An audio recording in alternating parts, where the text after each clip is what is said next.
Pag ito nagpa-Bible study, ay, may homework pa kayo. Kaya nga gusto ko, siya ang pinakamabait, mga brad. Kaya nga gusto ko, magkita kayo agad ni God. Kasi alam nyo ba, sa sobrang bait, pag ito namatay, lalagpas pa sa langit.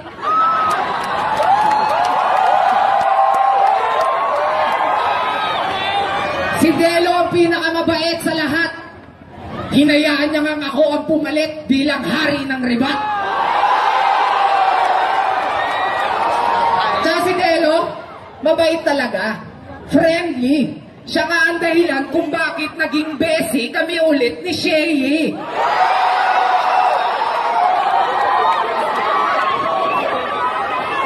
Kasi si Delo, malupit na. Wala na akong pwedeng iba pang sabihin. Si Delo ang pinakamalupit sa sobrang astig na pagkamalan kong ang TM. Yun na, Tan. First round. Yo. Delo. Salamat. Salamat sa inyo. Ako talaga ay napakabait. Kaya paglagpas ko ng langit, sisihin nyo naman yung aking bitbit. Pastor ako. Pastor ka rin. Isang beses, siya'y aking napanood. Sa sobrang banal niya, ang daming babaeng kanyang pinapaluhod.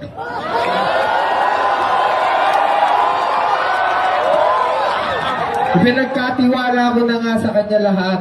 Oo. Total, magaling naman siya mag-rebat. Kaya yung rebat sa flip-top, sa'yo na to. Alagaan mo mabuti kasi nag-aartista na ako.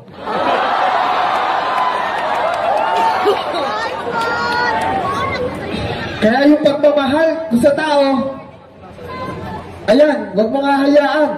Bahala ka na dyan. Sinyo, huwag mo silang papabayaan. Mamahalin ka rin yan. Time. Magingay para sa first round. Yeah. And here we go for the second round. Go, Sinyo. Paano ako yung bitbit? Eh, mas mabait ka, bro. Sa sobrang bait nga nito, dapat pangalan mo, Santo Delo. Tapos marami daw akong babaeng pinaluhod. Grabe ka naman. Eh, di ba lahat yung pinasubo mo kasi ikaw yung sakristan?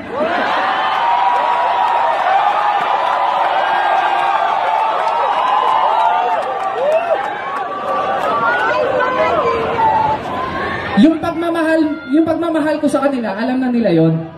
Alam nyo na. Pero si Delo kakaiba. Pinipili niya lang yung mamahalin niyang magaganda. Pero joke lang, ako talaga yon. Babaero ako, totoo. At si Delo po yung master ko. Bilang respeto. Naalala nyo pa ba nung tinuruan niyo ako ni Flick G ng galawang Hokage? Hindi nga alam na naging kami na nung babae. Ganun kalupit si Delo. Binigyan niya ako ng SIM na TM. Sabi niya sa akin, tol, text mo to, si Ria. Mabilis lang yan mapapasatin. Kasi astig daw sa TM. Oo, totoo. Sobrang lupit nga nag-triple SIM ako. Partida, iPhone to.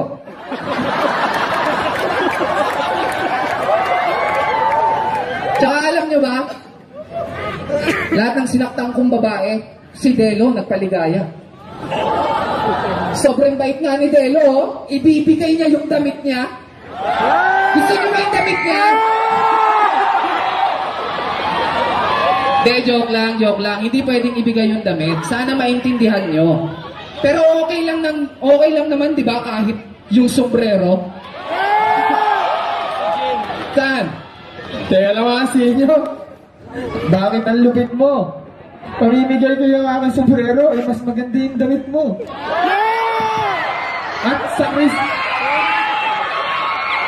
At sakristan ako. Tama yung sinabi mo dito. Pagsubo ka ng kostya, sabi ko, katawan ni Sinyo.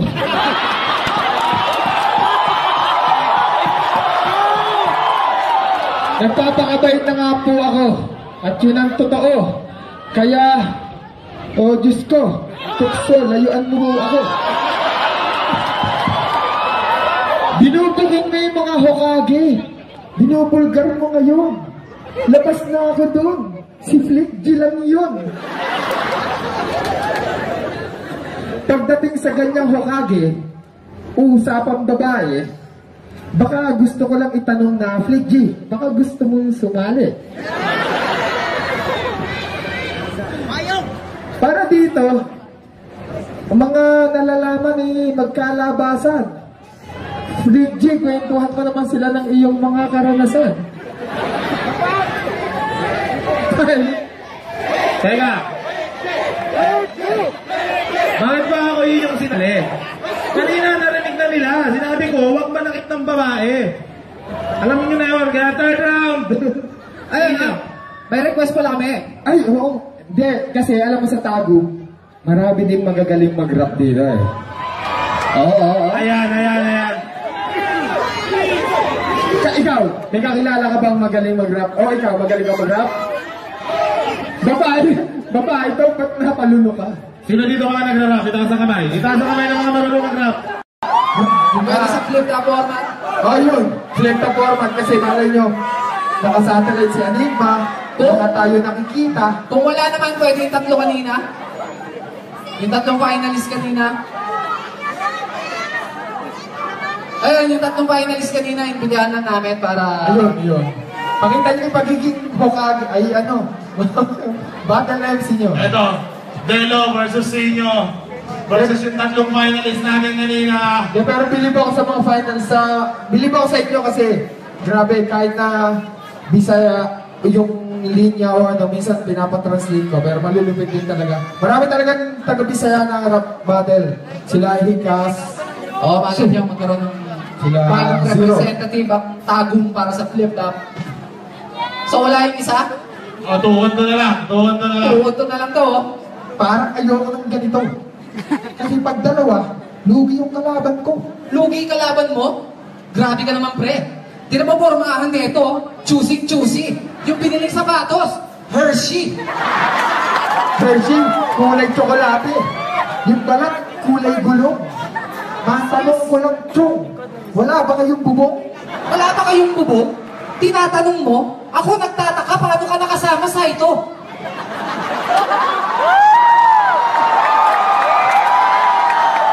Ano ka ba? Hindi yan si Saito. Kasama natin yan sa doon. Ikaw na nga yung bumanat, bigyan nyo ng mic si Japon. Saka lang si Japorps, hindi naman sa ganun. Hindi naman itsura, lamang na lamang. Mga mukhang hindi adik pero mukhang sumuko nung tokhang. Pagbigyan ka.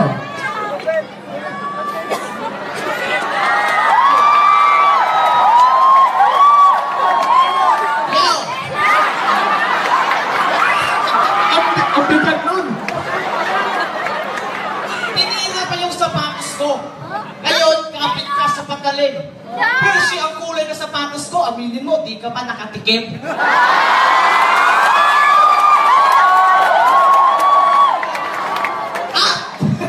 Walang bubong ang bahay namin. Sementado yun. Aircon yung ilalim.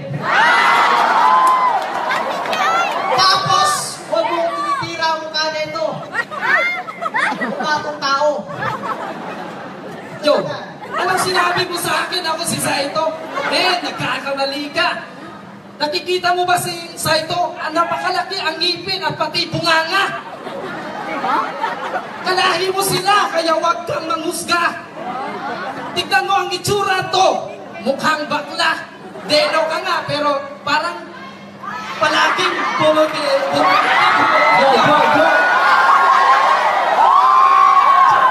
Kararating mo lang, kaya huwag ka mag-angas. Naging itim ka lang, kamukha mo si Batas.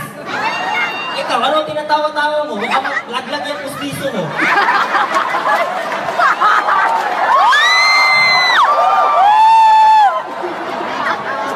Pangtida. Pure blood. Red horse lang to. Pag hindi nakainom, kemi-kemi to.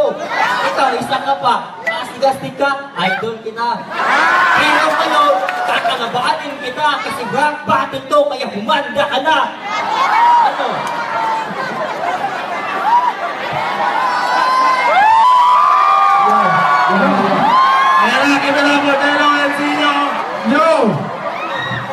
sinabi mo, red horse nga ako pre. Ikaw mamahaling alak, di naman ikaw bumili. At ikaw naman, ayos yung flow mo, swabe yung agos mo. Hindi nga kami nakatikim niya, bakit ikaw tinikman mo sa sapatos mo? Yo! Yo!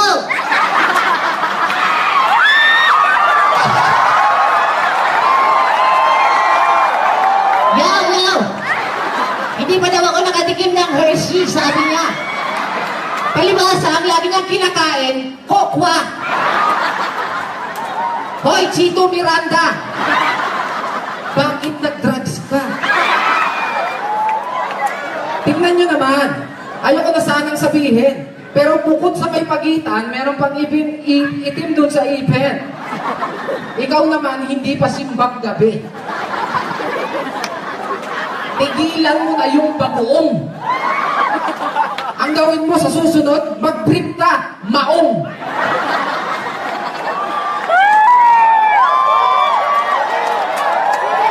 Sinyo, tapos na.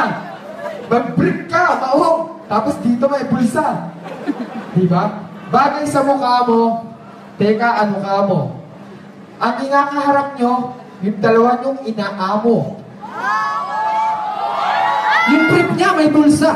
Yun ang sabi niya. Ito kakaiba. Yung brief niya may kurbata. Ikaw naman, yung damit mo, kakaiba to. Nung last summer, nagsuot siya. Long sleeve, pero sando. At ikaw naman, tigilan mo na ang kakagamit ng napkin na fishnet. Ganito itsura kapag buo pa yung danggit. Ayot ka rin naman. Yung buhok mo, sundalo ba? Kanina ko pa napansin. Bakit sila nakadapa? At ikaw ba? Under Armour. Bigat niyan! Matanong ko lang, may utak ba yan? Parang walang lalagyan. Walang lalagyan? Pero si Chito Miranda. Pero bakit mas mukha kang kamukha ng logo ng Chiquitong Chichiria? Yung hikaw mo gawa sa puwit ng pitchel.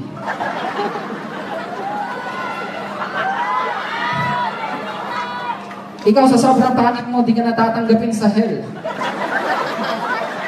Awatin nyo na kami! Huwag nyo na hayaang mangulit! Kasi pag di nyo kami inawat, baka hindi na ito bumatel pa ulit! Oo, dahil. Ano? Isa pa? Yes. Joe! Yo! Ano sabi ni Doc? Kamukha ko si Chito Miranda. Nakilala niyo ito kasi magaling kumentriga. Kumusta ang kaso mo? Ayos na ba?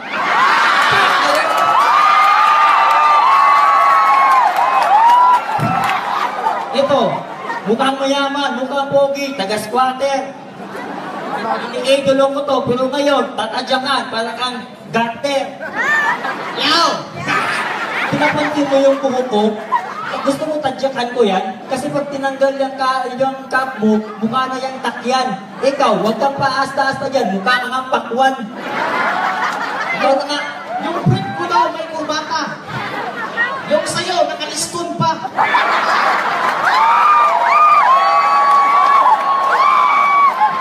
Kita mo yung pula.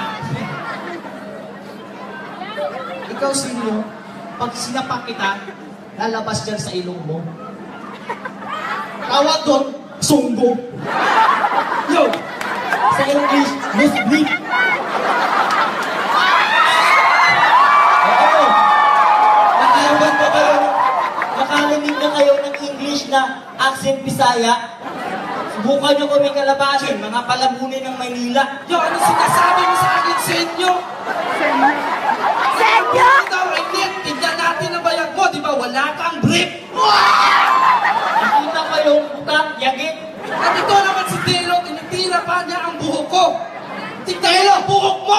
Para kang chonggo. Magmumukha pa lang! Ay para ng halimaw. Kaya tignan mo ang itsura mo para kang nasa Encantadia na si Imaw.